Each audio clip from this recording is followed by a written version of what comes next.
ಔಷಧಿ ಪೂರೈಕೆ ಮಾಡ್ತಾ ಇದ್ರು ವಿಷ, ನಕಲಿ ಲೇಬಲ್, ಕಳಪೆ ಮೆಡಿಸಿನ್, 100 ಕೋಟಿ ವ್ಯವಹಾರ, ರೋಗಿಗಳ ಜೀವದ ಜೊತೆ ವ್ಯಾಪಾರ. ಇದು medical mafia. News 18 big expose.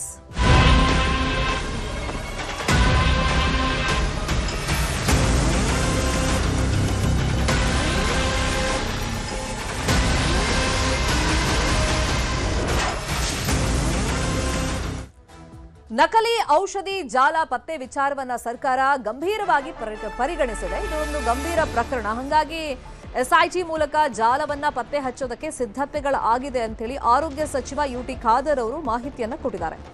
ಮೆಡಿಸಿನ್ಗಳ ಮೇಲೆ QR ಕೋಡ್ಗೆ ಚಿಂತನೆಯನ್ನ ಮಾಡಿದ್ದಾರೆ. ಹಿಮಾಚಲ ಪ್ರದೇಶ, ತೆಲಂಗಾಣದಲ್ಲಿ ತಯಾರು ಮಾಡ್ತಾ ಇದ್ದಾರಂತೆ. ನಕಲಿ ಲೇಬಲ್ ಅನ್ನು ಅಂಟಿಸಿ ಕಡಿಮೆ ಬೆಲೆಗೆ ಇಲ್ಲಿ ಕೊಡ್ತಾ ಇದ್ದಾರೆ. ಕೇಸ್ ಆಗಿದೆ. ಒಬ್ಬನನ್ನ ಬಂಧಿಸಿ ವಿಚಾರಣೆಗೂ ಒಳಪಡಿಸಲಾಗಿದೆ. ಯಾವ್ಯಾವ ಆಸ್ಪತ್ರೆಗೆ ಈ ನಕಲಿ ಔಷಧಿಗಳನ್ನ ಕೊಟ್ಟಿದ್ದಾರೆ, ಬ್ರೋಕರ್ಗಳು ಯಾರ್ಯಾರು ಇಲ್ಲಿ, ಈ ಬಗ್ಗೆ ತನಿಖೆಯನ್ನ ಮಾಡಲಾಗ್ತಿದೆ ಅಂತೇಳಿ ನ್ಯೂಸ್ 18ಗೆ ಆರೋಗ್ಯ ಸಚಿವ ಯುಟಿ ಖಾದರ್ ಅವರು ಮಾಹಿತಿಯನ್ನ ಕೊಟ್ಟಿದ್ದಾರೆ.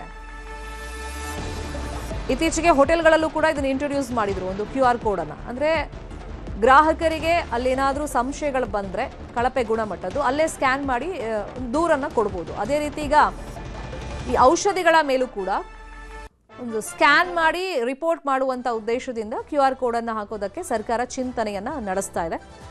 ಯುಟಿ ಖಾದರ್ ಅವರು ಏನ್ ಹೇಳಿದ್ದಾರೆ ಈ ಬಗ್ಗೆ ನಮ್ಮ ಪ್ರತಿನಿಧಿ ಕಾರ್ತಿಕ್ ಅವರನ್ನು ಮಾತನಾಡಿಸಿ ನೋಡೋಣ.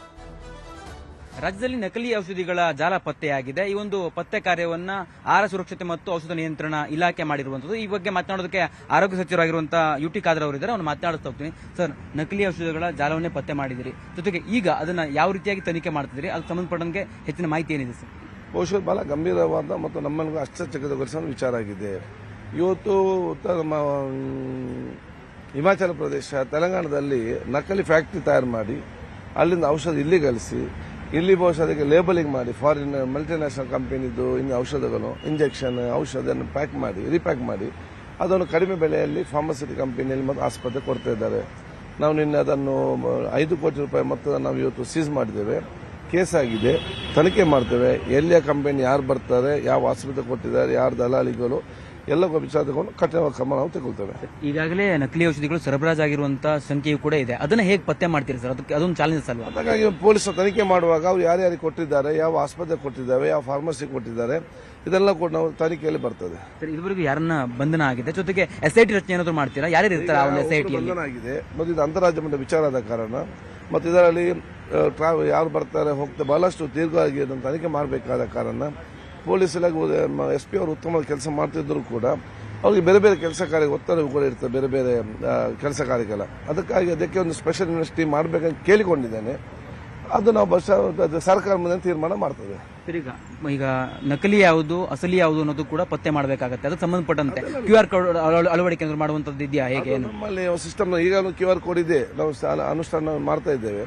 ಅದೇನು ಇನ್ನಷ್ಟು ಉತ್ತಮ ರೀತಿ ಅದನ್ನು ತರ್ತೇವೆ, ಜಾರಿಗೆ ತರ್ತೇವೆ.